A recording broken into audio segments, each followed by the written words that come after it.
میرے نبی گئے بیٹی کے گھر، وہ پریشان، کیا ہوا بیٹا؟ کہ میرا علی کا جھگڑا ہو گیا۔ کہ علی کدھر ہے؟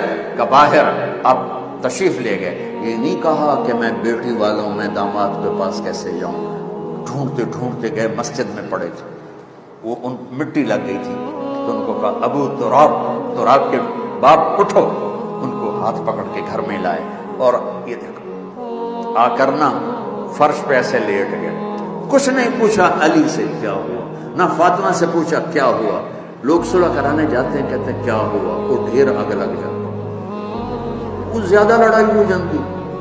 تو میرے نبی نے نہ فاطمہ سے پوچھا نہ علی سے پوچھا، یوں کر کے لیٹ گئے، ادھر علی کو لٹایا، ادھر فاطمہ، علی کا ہاتھ پکڑ کے یہاں رکھا، فاطمہ کا ہاتھ پکڑ کے یہاں رکھا، اور اوپر اپنا ہاتھ رکھ کے فرمایا بولو ہماری صلح ہو گئی۔ سب نے، دونوں نے کہا ہماری صلح ہو گئی۔